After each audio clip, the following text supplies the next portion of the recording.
ఇప్పుడు ఎక్కడ కూడా పశ్చిమ బెంగాలే తీసుకోండి, ఇప్పుడు అక్కడి నుంచి పెద్ద ఎత్తున చొరబాట్లు మనం చూస్తున్నాం.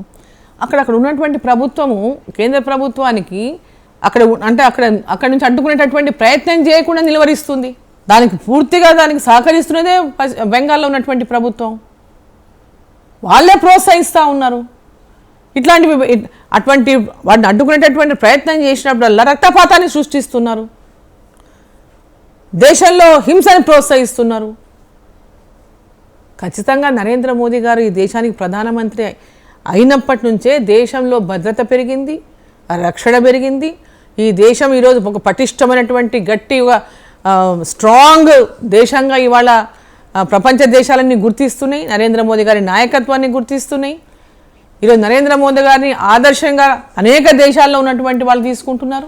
ఎట్లా మరి దీనికి పరిష్కారం? ఎగ్జాంపుల్ ఇప్పుడు మీరు అన్నట్టు పశ్చిమ బెంగాల్ రాష్ట్ర ప్రభుత్వం సహకరించట్లేదు అంటే నాకు తెలిసి ఒకటి కేంద్ర ప్రభుత్వం కూడా ఈ రక్షణ కవచం బార్డర్ రక్షణ కవచం ఏర్పాటు చేస్తుంటే కూడా దాన్ని అడ్డుకున్నట్టు మనం చూసినాం. ఏంది మరి ల్యాండ్ ఇవ్వమంటే కూడా ల్యాండ్ ఇవ్వనటువంటి పరిస్థితి. మరి ఎట్లా పరిష్కారం ఎట్లా అంటే దానికి పరిష్కారం ఇప్పుడు ఎవరైనా ఎదుటి వాళ్లకు అవకాశం ఇస్తారు, కొంత 1, 2, 3 సార్లు అవకాశం ఇస్తారు. ఇప్పుడు అక్కడ తప్పకుండా రేపు రాబోయే ఎన్నికల్లో భారతీయ జనతా పార్టీ అధికారంలోకి వస్తుంది. బెంగాల్లో అధికారంలోకి వస్తుంది.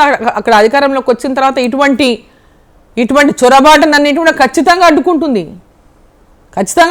వచ్చే ఎలక్షన్లో మీరు చూస్తారు కదా, అక్కడ ప్రజలు ఏం కోరుకుంటున్న విషయాన్ని మీరు చూస్తారు కదా. దేశ ప్రజలు ఏం కోరుకుంటారు, అక్కడ బెంగాల్లో ప్రజలు ఏం కోరుకుంటారు, చొరబాటు అవుతున్నటువంటి ప్రాంతాల్లో ఇవాళ ఏ విధంగా భారతీయ జనతా పార్టీ దగ్గర కట్టుదిట్టం చేసింది, బెంగాల్లో ఎందుకు చేయలేకపోతుంది, అక్కడ రూలింగ్ పార్టీ వేరే ఉండడం వల్ల ఇటువంటి వాటికి ఆటంకాలు కలుగుతున్నాయి. ఇవన్నీ చూస్తున్నారు కదా ప్రజలు కూడా.